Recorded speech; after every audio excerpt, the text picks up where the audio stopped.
سيما بقية الله في الأراضين مهدي المنتظر أرواحنا وأرواح العالمين لتراب مقدمه الفداء ولعنة الله على أعدائهم ومنكر فضائلهم وغاصب حقوقهم إلى قيام يوم الدين.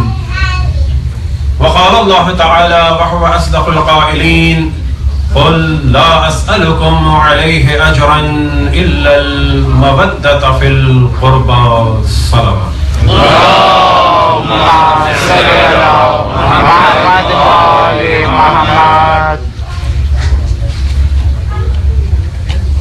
نهم ربیع الاول کہ جسے یوم فرحت الزہرا یعنی جناب زہرا کی خوشی کا دن،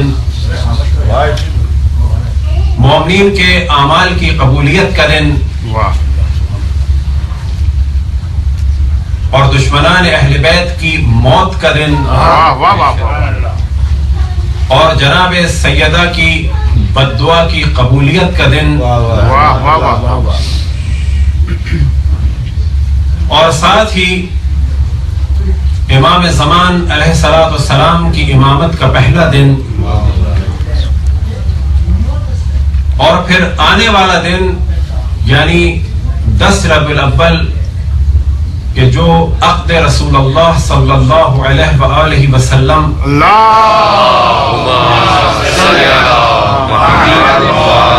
عقد حضرت ام المؤمنین خدیجۃ الکبریٰ صلوات اللہ والسلام علیہا کا دن ہے. ان تمام مناسبتوں کو مد نظر رکھتے ہوئے تمام مومن و مومنات کی خدمت میں مبارکباد پیش کی جاتی ہے. صلوات پڑھیں محمد صلی علی محمد وآل محمد. کچھ موضوعات قبلہ نے بیان کیے اور پہلے بھی ہم نے یہی سوچا کہ مناسب یہی ہے کہ جو کچھ بیان ہو چکا ہے اسے بیان نہ کیا جائے. پہلے مرحلے میں ہم گفتگو کریں اس عنوان سے کہ 9 ربیع الاول کی مناسبتیں کیا ہیں. تو سب سے پہلے توجہ دلائیں کہ اس میں تو کوئی شک نہیں کہ یہ ایک جشن کا اور خوشی کا دن ہے. اس دن کو قدیم الایام سے یعنی بڑے سابقہ ایام سے اسے عید الزہرا کہا گیا، یوم فرحت الزہرا کہا گیا کہ زہرا کی خوشی کا دن. روایات میں نقل ہوا کہ 10 ربیع الاول کیونکہ جناب ختمی مرتبہ تو جناب خدیجہ سلام اللہ علیہا کے عقد کا دن ہے تو جناب سیدہ خوشی مناتی تھیں. تو تدریجاً ان مناسبتوں کو بیان کرتے ہیں اور اس کے بارے میں ڈسکس بھی کریں گے کہ کیا ہے اور کیا نہیں ہے. لیکن اتنی بات واضح ہے کہ یہ خوشی کا دن ہے. صاحب جواہر نے اور صاحب عروۃ الوثقی نے کل کے دن کے بارے میں ارشاد فرمایا کہ غسل مستحب ہے. اسی طریقے سے علماء کرام نے مختلف روایات سے نتیجہ نکالتے ہوئے اس جانب توجہ دلائی کہ اس دن خوشی منائی جائے. شیعوں کے لیے خوشی کا دن ہے. اپنے گھر والوں پر کھانے پینے میں اور لباس میں وسعت کریں، خوشبو کا استعمال کریں. ایک روایت نقل ہوئی جناب احمد ابن اسحاق سے. جناب احمد ابن اسحاق نمائندے ہیں قم میں، نمائندے تھے قم میں امام حسن عسکری علیہ السلام.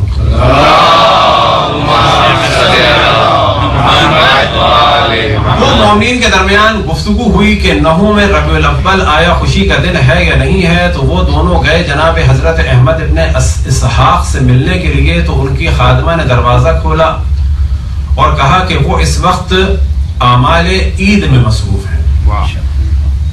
تو پہلا جواب تو انہیں یہیں سے ملا کہ واقعی کوئی خوشی کا دن ہے یا نہیں ہے. تو انہیں تعجب ہوا اور جب جناب حضرت احمد ابن اسحاق آئے تو کیا دیکھا کہ ان کے جسم سے مشک کی خوشبو آ رہی ہے اور وہ ایک لونگ باندھے ہوئے ہوئے اور ایک چادر. انہوں نے فرمایا کہ میں ابھی غسل کر کے نکلا ہوں. کون سا غسل؟ 9 ربیع الاول کا مستحب غسل کر کے نکلا ہوں. تو انہوں نے سوال کیا کہ ہماری بحث اسی پہ ہو رہی تھی، کیا یہ خوشی کا دن ہے؟ تو آپ نے فرمایا کہ ہاں یہ خوشی کا دن ہے.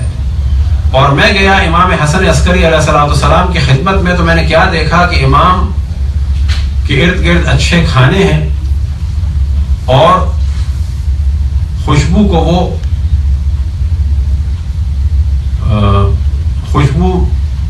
وہ استعمال کر رہے ہیں کہ جو بخور کا طریقہ ہوتا ہے عرب دنیا میں آپ نے دیکھا ہوگا جس طرح سے لوبان ڈالتے ہیں تو امام خوشبو سے محفل کو معطر فرما رہے ہیں. تو میں نے سوال کیا کہ آج امام کیا دن ہے, تو انہوں نے فرمایا کہ آج ہمارے شیعوں کی خوشی کا دن ہے.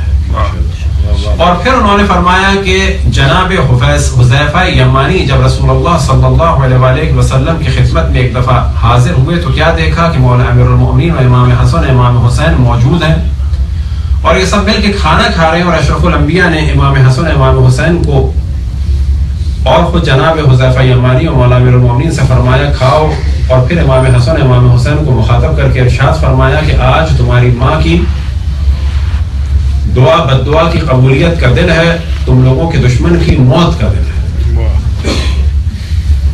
البتہ اس روایت میں صرف ایک جملے پہ بعض دفعہ ڈسکشن کیا جاتا ہے, اور وہ جملہ ہے رفع القلم, کہ کیا اس رفع القلم سے مراد یہ ہے کہ اس دن جو چاہے کرو, کیونکہ رفع القلم کے معنی ہوتے ہیں لکھا نہیں جائے گا کچھ. تو یہاں پر جو علماء مراد دیتے ہیں کہ رفع القلم سے ہمیشہ یہ کیوں معنی لیے جائیں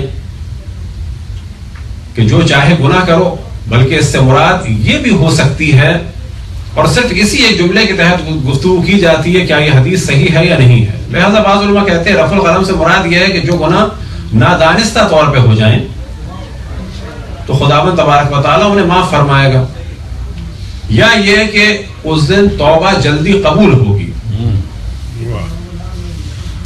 تو یہ تو ہے ایک روایت میں ذکر, اور اس روایت کو کہا جاتا ہے جناب احمد ابن اسحاق قمی سے منسوب روایت. اب اگر تدریجاً صدیوں اور سالوں کو مد نظر رکھتے ہوئے نوم ربیع الاول کی مناسبت کو دیکھا جائے تو ایک مناسبت کہ جس کا ذکر ہم نے کیا وہ ہے قاتل امام حسین کے قتل کا دن ہے. اب یہ بھی ذہن میں رکھیں کہ یہاں ڈسکشن ہے کہ اس دن عمر سعد قتل ہوا یا اس کا سر مدینے پہنچا, یا یہ کہ سر پہنچا ابن زیاد کا, یا یہ کہ دونوں کا سر پہنچا. بس ابن زیاد کا سر پہنچا اس دن نہوم ربیع کا دن تھا, تو یہ روایات مختلف ہیں. پھر یہ کتنے سر پہنچے یہ روایات بھی مختلف ہیں. تو اب اگر آپ کوئی ایک روایت سنیں تو دوسرے کا انکار نہیں کیا جا سکتا, دوسری سنیں تو پہلے کا انکار نہیں کیا جا سکتا, مختلف روایات ہیں. اب جو یہاں سب سے زیادہ موضوع ڈسکس ہوتا ہے اور جس کی وجہ سے خود ہمارے مومنین بھی ڈرتے ہیں اور بعض وہ افراد کے نام کے ایک ہونے کی وجہ سے وہ ایشو بناتے ہیں, اور وہ مسئلہ آ جاتا ہے کس کا, عمر ابن سعد کا.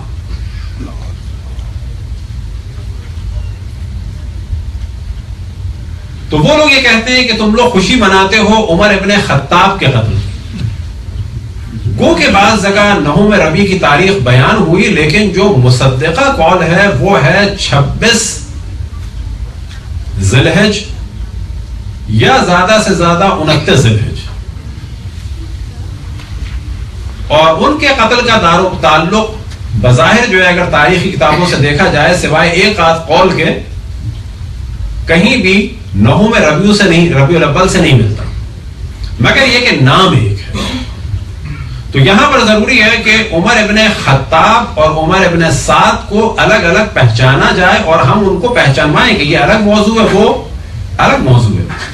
البتہ یہ ذہن میں رکھیں کہ جس عمر ابن سعد ابن ابی وقاص پہ ہم لعنت بھیجتے ہیں وہ ہمارے برادران اہل سنت کے نزدیک ٹیکنیکلی اعتبار سے کیا ہے, تابعی ہے. تابعی کی ڈیفینیشن کیا ہے, صحابہ کی ڈیفینیشن کیا ہے, کل من لقا رسول اللہ مسلمن, کہ ہر وہ شخص جس نے رسول اللہ صلی اللہ علیہ وسلم سے ملاقات کی کہ وہ مسلم تھا, وہ صحابی, وہ صحابی ہے. اب اس کے بعد کیا ہوا اگلا مرحلہ, وہ دین کی اتھارٹی بن گیا. یہ سب سے عام ڈیفینیشن ہے ان کی, کہ جسے مذاق میں کہتے ہیں کہ کیا کوئی دنیا میں مانے گا کہ پرسٹن یونیورسٹی میں جس نے بھی چاہے 1 منٹ کے لیے، چاہے 10 منٹ کے لیے، چاہے وہ اسٹوڈنٹ ہو، چاہے وہ مالی ہو، چاہے وہ کوک ہو، چاہے وہ کوئی میکینک ہو، اگر اس نے پرسٹن یونیورسٹی میں ایک دفعہ بھی آئنسٹائن کو دیکھ لیا تو وہ فزکس کی اتھارٹی بن گیا؟ پاسبل ہے؟ بس یہ کیسے پاسبل ہو گیا؟ جس نے بھی رسول اللہ کو ایک دفعہ دیکھ لیا وہ کیا بن گیا؟ دین کی اتھارٹی بن گیا۔ اور کیا بن گیا؟ پھر جعلی روایتیں بنا دی گئیں، صحابی کلہم عدول، کہ تمام صحابی جو ہیں وہ کیا ہیں؟ عادل ہیں۔ اصحابی کا نجوم، میرے تمام صحابی جو ہیں کیا ہیں؟ ہدایت کے ستارے ہیں۔ بِأَيِّهِمْ اقْتَدَيْتُمْ اهْتَدَيْتُمْ، تم نے جس سے بھی جس کی بھی اتباع کر لی ہدایت پا گئے۔ صحابہ کے بعد جو اگلا مرحلہ ہے وہ کیا ہے؟ جنہوں نے رسول کو دیکھ لیا وہ تو صحابی ہو گئے، اور جنہوں نے صحابی کو دیکھ لیا وہ کیا ہو گئے؟ تابعی ہو گئے، اور جنہوں نے تابعی کو دیکھ لیا وہ تابعی ہو گئے، اور یہ سب کے سب اتھارٹی بن رہے ہیں۔ انہی اتھارٹی میں سے ایک اتھارٹی کون ہے؟ قاتل امام حسین عمر بن سعد بن ابی وقاص، کیونکہ وہ بیٹا تھا سعد بن ابی وقاص کا۔ یہ ہیں بنیادیں بعض مذاہب اسلامی کی۔ اسی طرح سے قاتلان امام حسین میں سے محمد ابن اشعث اور اس کی بہن قاتل امام حسن جعدہ بنت اشعث، یہ بیٹے اور بیٹیاں ہیں کس کے؟ اشعث بن قیس قندی کے، اور بھانجا اور بھانجی یہ کس کے؟ خلیفہ اول کے۔ بس کیونکہ اشعث بن قیس صحابی ہے تو ٹیکنیکلی اعتبار سے محمد ابن اشعث کیا ہوا؟ تابعی، کہ جو قاتلان امام حسین میں سے۔ جعدہ بنت اشعث کیا ہوئی ٹیکنیکل اعتبار سے؟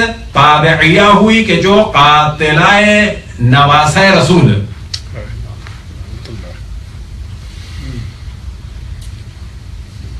تو سب سے پہلے توجہ رہے کہ جس چیز کو ایشو بنایا جاتا ہے ہمارے خلاف، جب ہم لعنت بھیجتے ہیں عمر سعد پر، تو فرق ہے دونوں کے درمیان۔ البتہ کچھ گفتگو خلیفہ دوم کے قتل کے عنوان سے بھی ہو کہ انہیں قتل کیا گیا تھا ذی الحجہ میں، اور وہ جو ان کا قتل تھا کوئی اسلام اور مسلمین کے لیے نہیں تھا، ان کا جو قاتل تھا وہ ابو لولو تھا۔ ابو لؤلؤ کے معنی ہوتے ہیں موتی، لؤلؤ کے معنی ہوتے ہیں مروارید یا پرل۔ لؤلؤ تھا اس شخص کی بیٹی کا نام۔ نام کیا تھا ان صاحب کا؟ تو عربی میں کہا جاتا ہے فیروز، لیکن اصلی نام ان کا فارسی میں کیا تھا موصوف کا؟ پیروز، پیروز نہاوندی۔ اب کیونکہ عربی میں پے نہیں ہوتا تو پے کی جگہ کیا آ گیا؟ فے، اور عرب پھر پڑھتے ہیں اس کو فیروز نہاوندی۔ فیروز نہاوندی کا جو کنیت تھی وہ بیٹی کی وجہ سے تھی ابو لؤلؤ۔ یہ غلام تھا کس کا؟ مغیرہ بن شعبہ کا، کہ جو خلیفہ دوم کے زمانے میں گورنر تھا، کہاں کا؟ کوفے کا۔ ابو لؤلؤ نہاوند سے گرفتار ہوا، عیسائیوں کے ہاتھوں، رومن امپائر کے ہاتھ چڑھا، پھر بعد میں یہ غلام بنا مسلمانوں کا، تو یہ آ گیا مدینے میں، معذرت کوفے میں۔ اب اس جانب توجہ رہے کہ وہ مسلمان تھا یا نہیں تھا، ہمیں اس سے کوئی تعلق نہیں۔ البتہ عجیب بات یہ ہے کہ اس آدمی کو تو بڑے آرام سے مجوسی کہا جائے، اور عبد الرحمن ابن ملجم کے بارے میں بعض ان کے وہابی علماء یہ کہیں کہ بالآخر مسلمان تھا، نیت اچھی تھی۔ اللہ اس کی نیت کیوں سے جزا دے گا؟ یہاں پر اس کی نیت خراب تھی، وہاں پر اس کی نیت اچھی تھی۔ یہ بہت اہل بیت کا جلوہ ہے، لہذا ابو لؤلؤ سے ہمیں کوئی مسئلہ نہیں ہے وہ مسلمان تھا یا نہیں تھا۔ لیکن اتنی بات واضح ہے کہ وہ مدینے میں آتا تھا، اور مدینے میں اس زمانے میں مسلمانوں کا رہنا ممنوع تھا۔ بس بظاہر تو وہ مسلمان تھا، خود انہی کے قواعد کے حساب سے خلیفہ کا اعلان تھا کہ مسلمان کے علاوہ کوئی نہیں رہے گا وہاں، اور وہ رہتا تھا۔ پھر یہ کہ وہ نماز جماعت میں بھی جاتا تھا، تب زیادہ زیادہ کہا جا سکتا ہے کہ جی منافق ہوگا۔ منافق تو عالم اسلام میں بہت تھے،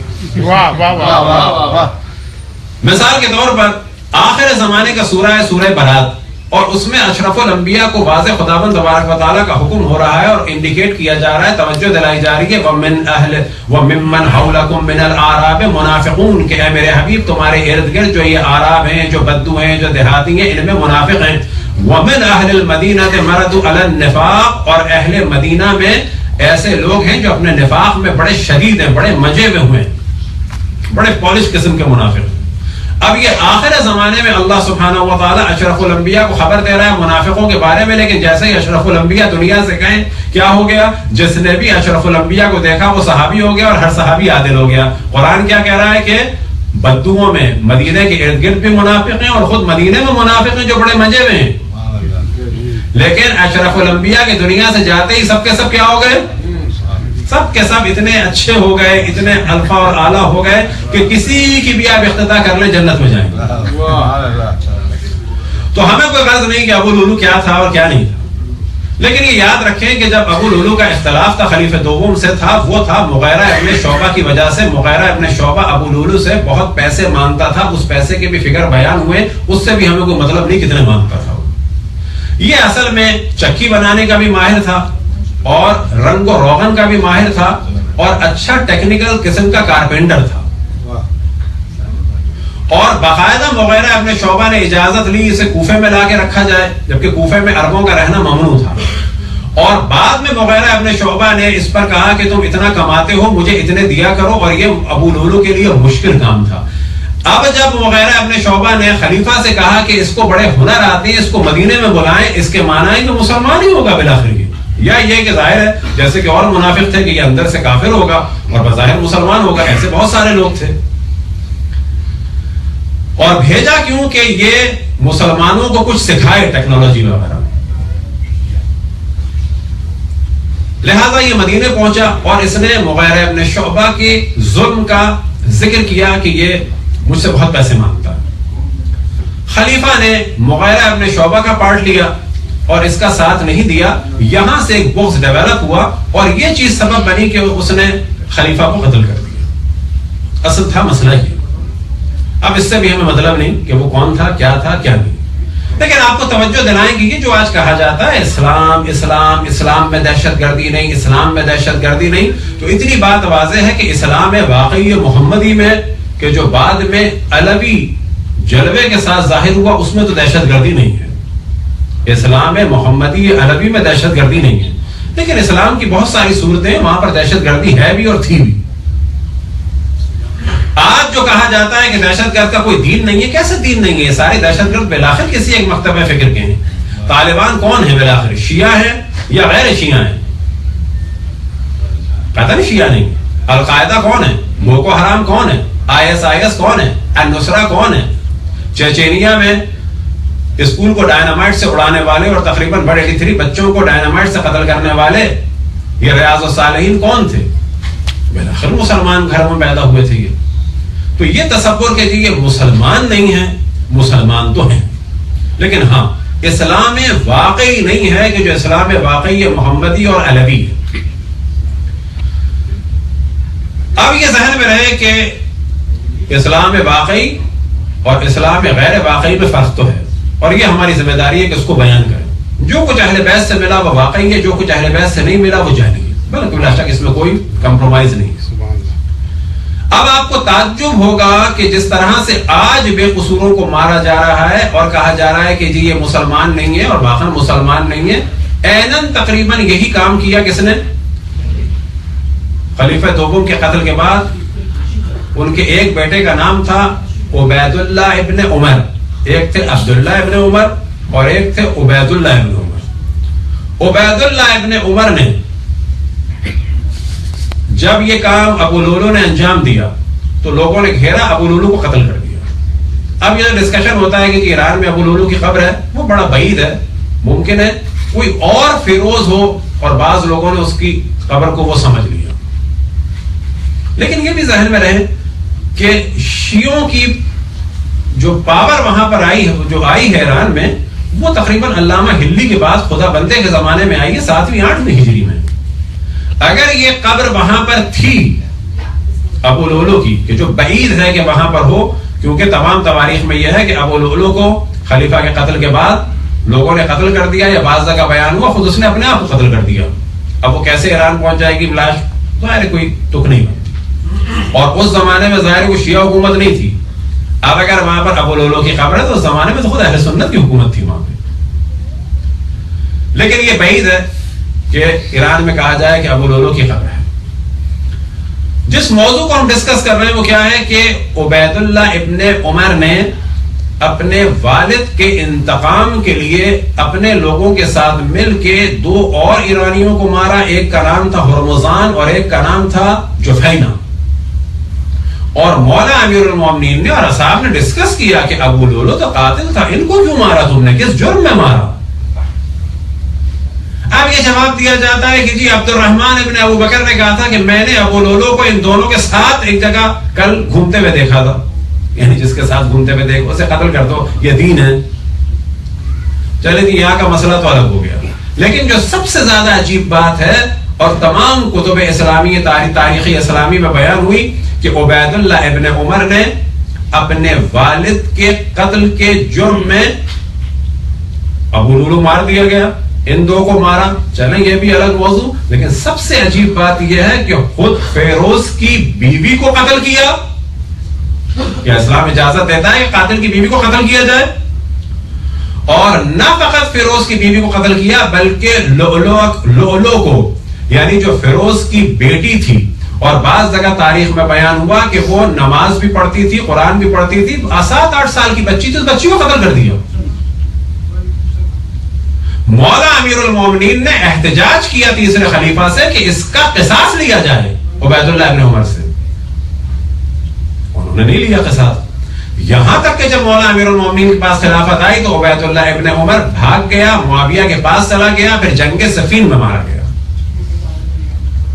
اب یہاں سمجھ میں آتا ہے کہ یہ بچوں تک کو قتل کرنا جو ہے اہل بیت کا طریقہ نہیں ہے، لیکن اہل بیت کے یہاں تو بہت کچھ ہوتا رہا ہے.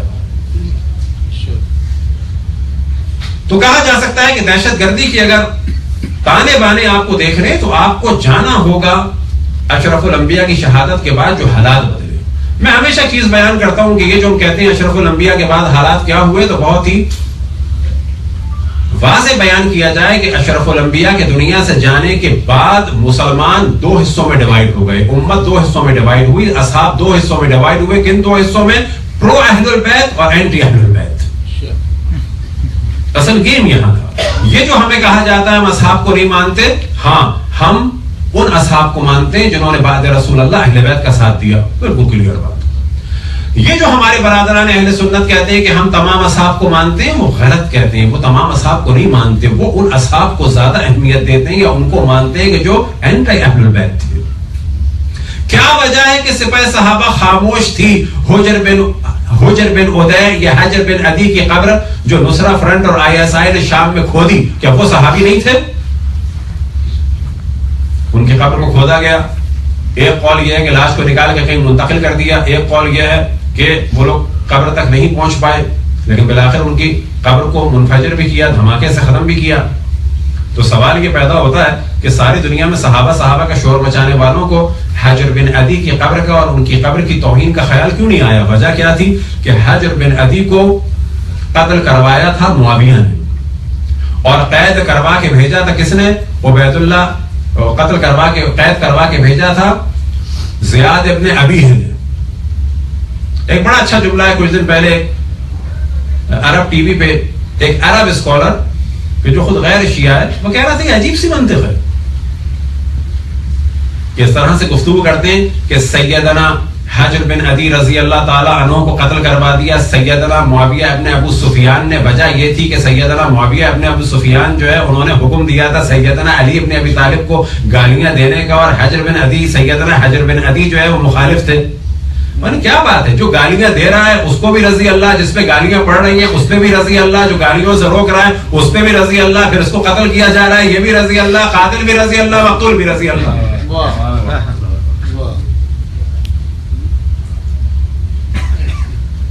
تو بعد رسول اللہ اہل بیت کے خلاف ایک مارکا شروع ہوا. کہا جا سکتا ہے کہ امت ڈیوائیڈ ہو گئی، پرو اہل البیت اینڈ اہل البیت. تو یہ تو ایک مناسبت کہ جس کا کہا جا سکتا ہے کہ جب ہم لعنت بھیجتے ہیں تو وہ بھیجتے اس نوم ربیع الاول کو کس پر؟ قاتل امام حسین. اب یہ کہ وہ 67 ہجری میں قتل ہوا یا یہ کہ اس کا سر پہنچا، مختلف اقوال ہیں. لیکن ہاں اسی طرح سے ہے کہ عبید اللہ، اسی طرح سے ہے کہ ابن زیاد کا جو ہے وہ سر پہنچا کہاں پر؟ امام زین العابدین علیہ السلام کے پاس، عبید اللہ ابن زیاد کا معاملہ. اور امام زین العابدین علیہ السلام نے خوشی کا اظہار فرمایا. اب ایک ڈسکس کیا جاتا ہے عام طور پہ جناب مختار کے بارے میں، بڑی تیزی سے ہم گفتگو کر رہے ہیں کہ جناب مختار پہ جو ہے نا بڑے آرام سے لعنتیں بھیج دی جاتی ہیں. کہاں پر؟ دشمنان اہل بیت کی گروہ میں. اور اگر کہا جائے کہ بالآخر جب ہم لعنتیں بھیجتے ہیں کسی پہ تو آپ کہتے ہیں جو بھی لا الہ الا اللہ محمد رسول اللہ کہتا ہے اس پہ لعنت جائز نہیں، تو مختار بھی جائز کیسے ہوگی؟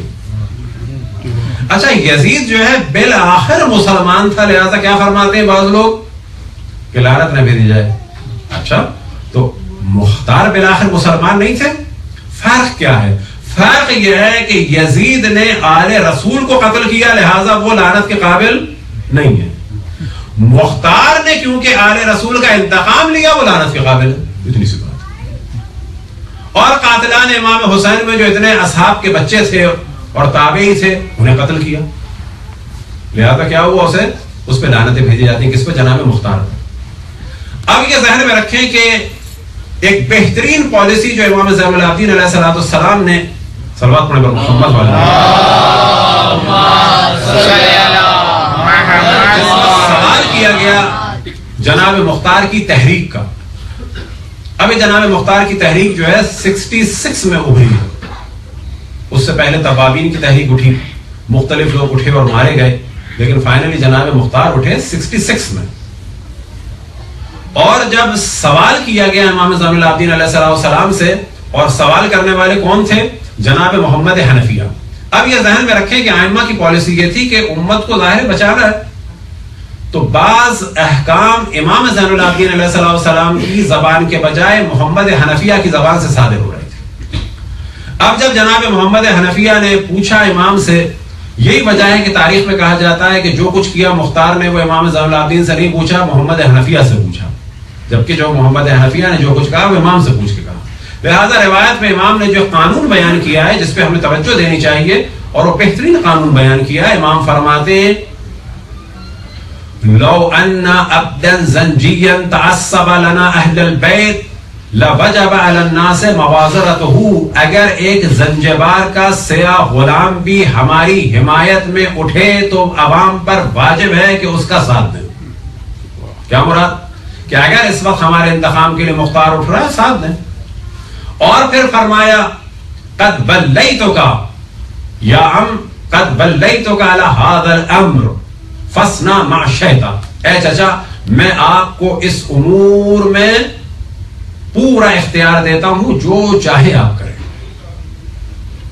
اب یہاں سے جو احکام صادر ہوتے تھے وہ جناب محمد حنفیہ کے ذریعے سے مختار تک پہنچتے تھے، اور امام زین العابدین علیہ السلام نے، اور ان کے بعد جناب امام محمد باقر علیہ السلام، اور پھر ان کے بعد تمام ائمہ نے جب بھی ذکر کیا ہے جناب مختار کا تو ان کے لیے رحمت کی دعا فرمائی ہمیشہ. جناب مختار اور ان کے ساتھیوں کے درجات کی بلندی کے لیے 5 دفعہ بر محمد و آل محمد صلوات. اللہم صلی علی محمد و آل محمد. اللہم صلی علی محمد و آل محمد. اللہم صلی علی محمد و آل محمد. اللہم صلی علی محمد و آل محمد. اللہم صلی علی محمد و آل محمد. امام فرماتے ہیں جناب مختار کے بارے میں جزاہ اللہ خیر الجزاء فقد ادرک ثارانا، کہ مختار کو خداوند تبارک و تعالی بہترین جزا عطا فرمائے کہ اس نے ہمارا انتقام لیا. ووجب حقه على كل ولد عبد المطلب بن ہاشم. عبد المطلب بن ہاشم کی نسل پر واجب ہے اس کا حق ادا کریں. اسی طرح سے اور بعض جگہ پر امام نے ان کے لیے دعائیں فرمائی کہ جو جناب مختار کے قیام کے صحیح ہونے کی دلیل ہے. اب یہ ذہن میں رکھیں کہ تاریخ میں جناب مختار کردار کو بڑا خراب کیا گیا اور وجہ یہ ہے کہ یزید جیسوں کا دفاع کیا جا رہا ہے, جناب مختار جیسوں کی مخالفت کی جا رہی ہے. وجہ کیا ہے کہ یزید دشمن اہل بیت ہے لہذا دفاع کیا جا رہا ہے, مختار محب اہل بیت ہے لہذا سب کچھ کہا جا رہا ہے. صلوات پڑھیں بر محمد والے.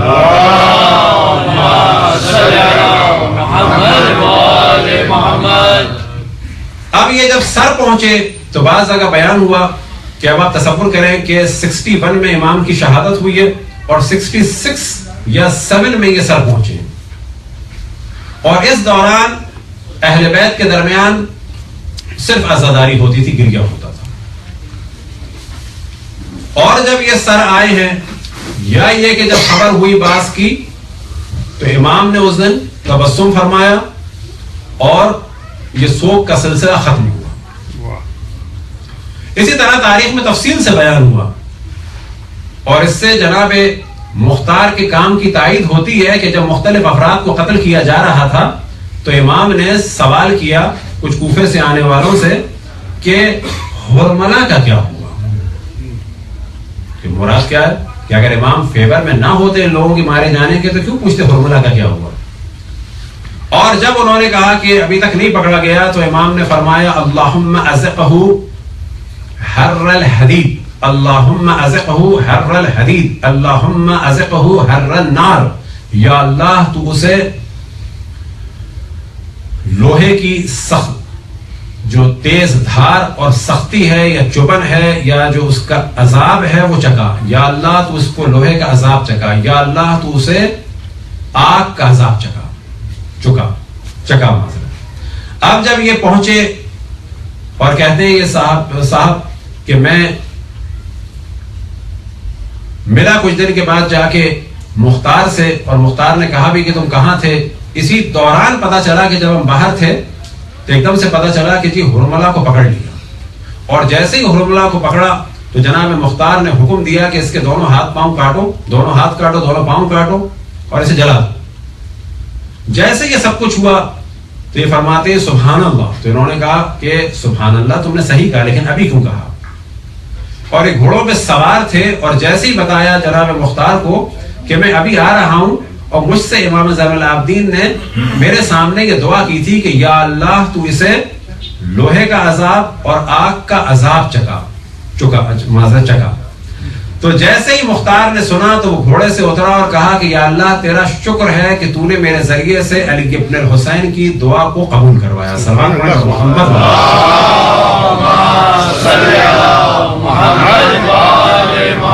جناب مختار کا ذکر ضروری ہے کیونکہ ان کا اہل بیت پہ ایک حق ہے, اور دوسری جانب سے ان کو بہت ہی برا کہا جاتا ہے. وجہ کیا ہے کہ آپ کے سامنے ہم نے بیان کی.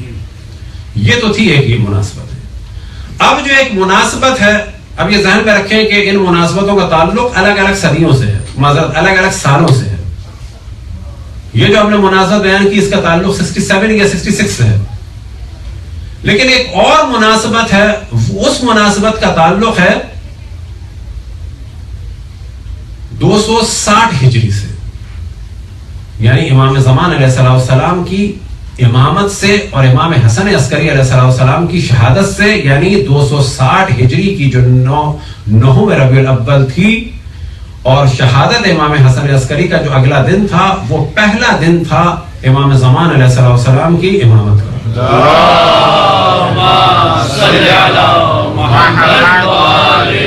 یہ مختلف مناسبتیں ہیں. اب اس دوران توجہ دلائیں کہ آج امام زمان علیہ السلام کی امامت کا پہلا دن ہے طلوع آفتاب کے حوالے سے, یعنی پہلا سورج. نہم کا مانا جائے گا جو امام زین العابدین علیہ السلام کی امامت کا پہلا سورج, لیکن اگر دن دیکھا جائے تو ان کی امامت کا کون سا ہے, گھنٹہ دیکھا جائے تو کون سا ہے, تو کہا جائے گا وہ 8 ربیع الاول ہے. جیسے امام حسن عسکری علیہ السلام دنیا سے رخصت ہوئے, امام زمان علیہ السلام منصب امامت پر فائز ہوئے, لیکن جو پہلا سورج نکلا, جو پہلا دن تھا وہ 9 ربیع الاول تھا. اب ایک ڈسکشن ہے کہ جو کل کی گفتگو سے ملائیں کہ اس دور میں جو اہم ترین کام انجام دیا وہ جناب حضرت حدیث خاتون نے انجام دیا اور امت کی توجہ امام زمان کی جانب پہ دلائی اور ان کے نائبین خاص کی جانب پہ دلائی، اور اس پورے نیٹ ورک کو جناب حدیث خاتون نے یعنی امام زمان علیہ السلام کی دادی نے منظم فرمایا۔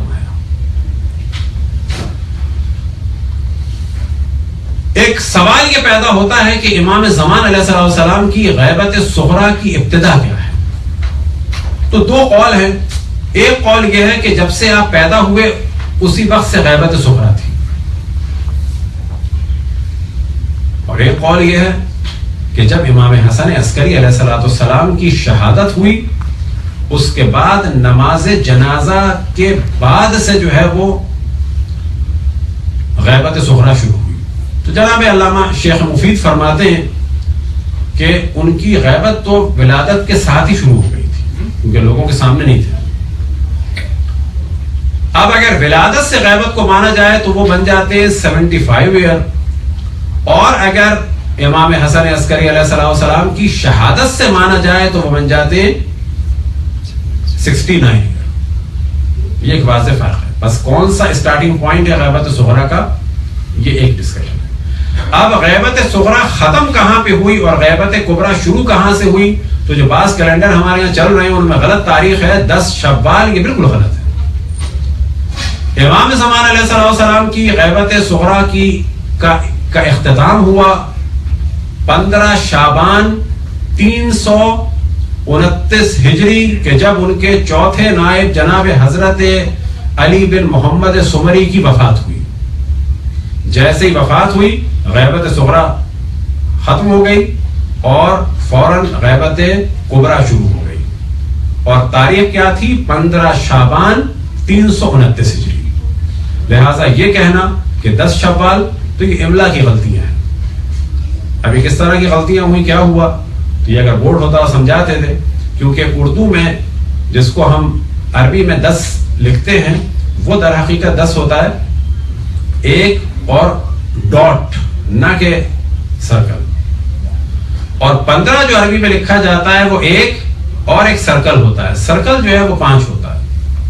ہمارے یہاں کچھ غلطی یہ ہوئی لوگوں سے کہ اس 15 کو 10 سمجھ کے پھر یہ ذہن میں آیا ہوگا کہ 15 شعبان تو نہیں ہو سکتی، وہ شوال ہوگی۔ یہ کاتب سے کچھ غلطیاں ہوئیں یا اس نے اپنے سوچ پہ کام لیا، لہذا یہ جو ہمارے انڈیا پاکستان میں 15 شوال غیبت کبریٰ کی تاریخ مشہور ہو گئی ہے، اس کی کوئی اساس نہیں ہے۔ غیبت کبریٰ کی ابتدا بھی 15 شعبان 329 وفات حضرت علی بن محمد سمری سے شروع ہوئی۔ صلوات پڑھیں محمد والے۔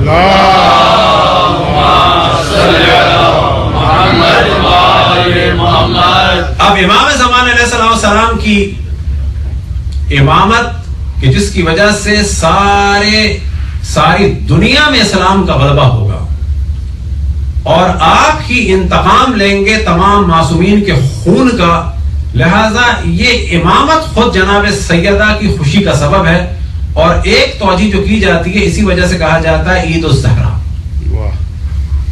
اور ایک وجہ کیا ہے کہ اس روایت احمد ابن اسحاق میں نقل ہوا یوم فرحت الزہرا، زہرا کی خوشی کا دن۔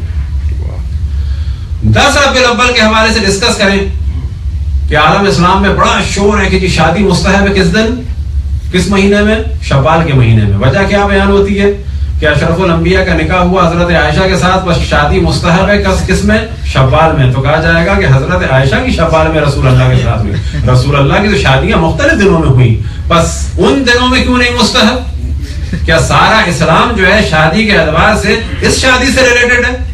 پہلی شادی کہ جو کامل ترین خاتون تھی اور جو صفت بھی تصور کی جائے ایک اچھی بیوی کے لیے، چاہے وہ دینی اعتبار سے چاہے دنیاوی اعتبار سے، دینی اعتبار سے مثال کے طور پر کہا جا سکتا ہے سب سے پہلے ایمان وہ لائیں۔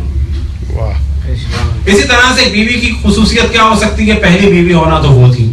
ایک خصوصیت یہ ہو سکتی ہے کہ بیوی کی موجودگی میں دوسری بیوی کا نہ آنا، تو وہ جناب خدیجہ تھی۔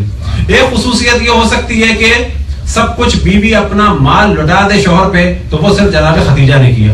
یہ خصوصیت یہ ہو سکتی ہے کہ جس کے ذریعے سے اولاد ہو تو وہ نسل طیبہ نسل کوثر جناب خدیجہ سے چلی۔ ایک خصوصیت یہ ہو سکتی ہے کہ شوہر جس بیوی کو یاد کرتا ہو تو وہ جناب خدیجہ کو یاد کرتے تھے. ایک خصوصیت یہ ہو سکتی ہے کہ بیوی کو یاد کر کے شوہر روتا ہو تو وہ جناب خدیجہ کو یاد کر کے روتے تھے.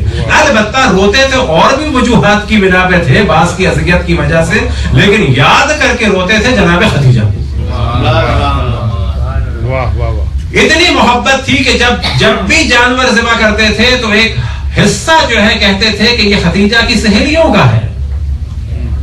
ان سہیلیوں کا احترام کرتے تھے, ان عزیزوں کا احترام کرتے تھے کہ جن کی نسبت جناب خدیجہ سے تھی کہ یہ گوشت, اتنی بڑی تعداد میں گوشت جو ہے کس کو دو, خدیجہ کی سہیلیوں کو. لیکن آخر میں جناب خدیجہ کے نام کو ختم کرنا چاہا جائے تو جناب سیدہ کی ایک خوشی 10 ربیع الاول کو ہوتی تھی, اور کہا جا سکتا ہے کہ 9 ربیع الاول اور 10 ربیع الاول جناب سیدہ کی خوشی کا دن تھا. اور روایات میں نقل ہوا کہ وہ اس دن خوشی مناتی تھی اپنے والد اور اپنی والدہ کے عقد کے عنوان سے. اور یہی چیز ہمارے لیے دلیل ہو سکتی ہے کہ شادی کی بھی سالگرہ منائی جا سکتی ہے, لیکن واقعا اگر کامیاب ہو تو پھر تو منانے کا زیادہ حق ہے. صلوات پڑھیں محمد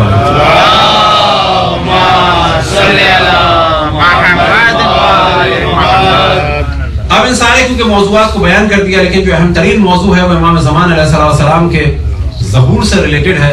تو یہ ذہن میں رکھیں کہ بہت ساری علامتیں ظاہر ہو چکی ہیں, بہت کچھ علامتیں رہ بھی گئی ہیں. اگر وہ علامتیں نہ بھی مانی جائیں لیکن اتنا ذہن میں رہے کہ امام کو ظہور فرمانا ہے, اور ان تمام علامتوں کے پیچھے جو اصل ہدف ہے وہ یہ ہے کہ ہر علامت کے بعد مومنین تیار. لیکن اس جانب توجہ رہے کہ یہ کہنا کہ یہ جو علامت ہے یہ وہی علامت ہے, یہ غلط ہے, تطبیق کرنا صحیح نہیں ہے. مثال کے طور پہ فقط ایک علامت کی جانب توجہ دلائی کہ جو روایات میں نقل ہوا کہ جی عبداللہ جب مرے گا تو اس میں شیعوں کے لیے فرج ہے. تو پہلی چیز ذہن میں رکھیں کہ جب لفظ آتا ہے فرج ہے تو فرج کے معنی ہے گشائش اور آسانی. فرج کے معنی ہمیشہ ظہور نہیں ہے.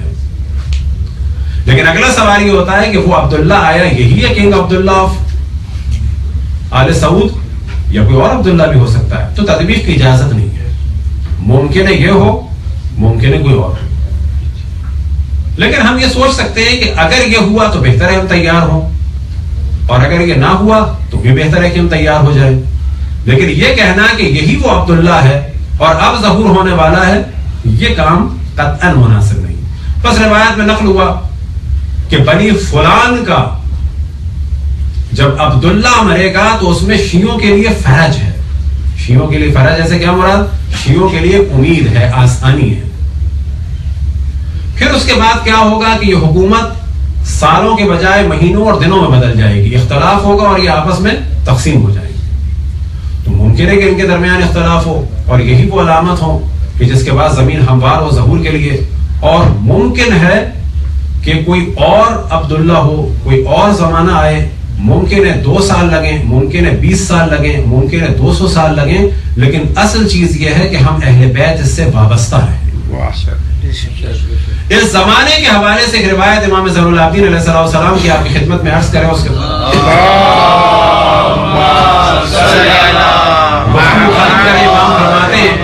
من مات علی موالاتنا فی غیبت قائمنا, جو ہماری محبت میں مرے ہمارے قائم کی غیبت کے زمانے میں, ماتا شہیدہ, وہ شہادت کی موت. اب آپ کہیں گے یہ روایت تو پہلے بھی سن چکے ہیں, من مات علی حب آل محمد ماتا شہیدہ. وہ روایت ہر زمانے کے لیے, من مات علی حب آل محمد ماتا شہیدہ, جو مرا آل محمد کی محبت پر وہ شہید مرا. آج کا زمانہ بھی شامل ہے, وہ زمانہ بھی شامل ہے. لیکن امام کیا فرماتے ہیں, من مات علی موالاتنا فی غیبت قائمنا, جو مرا ہماری محبت پر رہتے ہوئے ہمارے قائم کی غیبت کے زمانے میں, وہ کیا ہے, ماتا شہیدہ. بس فرق کیا ہے, اگلے جملے میں امام فرماتے ہیں اعطى اللہ اجر الف الشہداء احد و بدر, کہ خداوند تبارک و تعالیٰ اس غیبت کے زمانے میں ہماری محبت پہ مرنے والے کو شہادت کا درجہ دے گا, اور اجر کیا دے گا, 1000 شہداء احد اور بدر کے برابر. یہ درجہ جو ہے ہر مرنے والے کو جو اہل بیت کی محبت میں اس زمانے میں مرے سب کو ملے گا, لیکن یہ درجہ ہر مرنے والے شیعہ کو باقی ائمہ کے زمانے میں نہیں ملے گا. وجہ کیا ہے کہ ان کا زمانہ وہ زمانہ تھا جب امام سامنے تھے. یہ وہ زمانہ ہے کہ الحمدللہ ہمیں امام سے محبت ہے لیکن ہم نے انہیں دیکھا نہیں. یہی وجہ بیان ہوئی بعض روایات میں کہ آخر زمانے کے مومنین کا درجہ اس وجہ سے بلند ہے کہ نہ انہوں نے امام کو دیکھا نہ انہوں نے نبی کو دیکھا, بلکہ وہ ایمان لائے سفیدی پر سیاہی کو دیکھ کر, یعنی کتاب کی وجہ سے ایمان لائے. خداوند تبارک و تعالیٰ سے دعا ہے کہ بحق محمد وآل محمد جس طرح سے تو نے اس سال ہمیں توفیق عطا فرمائی کہ تیرے حبیب اور تیرے حبیب کی آل کی عزاداری کرے, ہمیں اور زندگی عطا فرما کہ تیرے حبیب اور اس کی آل سے اظہار محبت کر سکیں اور آنے والے سالوں میں عزاداری کر سکیں. یا اللہ امام زمان علیہ السلام کے ظہور میں تعجیل فرما, تمام مقامات مقدسہ کی حفاظت فرما, ان کی حفاظت کرنے والوں کو طاقت و قدرت و عظمت و شوکت عطا فرما, ہمارے دشمنوں کو آپس سے مشغول فرما, ہمارے دشمنوں کی سازشوں کو ان کی جانب پلٹا دے, ہمارے تمام اعزاء اور آباء و اجداد کے درجات کو بلند سے بلند فرما. جتنے مومنین دنیا سے گزر گئے اگر کچھ ان کے گناہ ہیں تو یا اللہ تجھے واسطہ ہے خون مقدس حضرت فاطمہ سلام اللہ علیہا کا کہ اس کے گناہوں کو معاف فرما. ہمیں اور ہماری آنے والی نسلوں کو اہل بیت علیہ السلام کی راہ پہ چلنے کی توفیق عطا فرما, امام کے ظہور میں تعجیل فرما. جتنے مومنین نے دعاؤں کے لیے کہا ہے جو پریشان ہیں ان کی دعاؤں کو قبول فرما, ان کی پریشانیوں کو دور فرما, جو بیمار ہیں شفا اجر و کامل عطا فرما. امام کے ظہور میں تعجیل فرما, ہم سب کو ان کے آبان و انصار میں شامل فرما. ربنا تقبل منا انك انت السميع العليم برحمتك يا ارحم الراحمين وصلى الله على محمد وآله الطاهرين.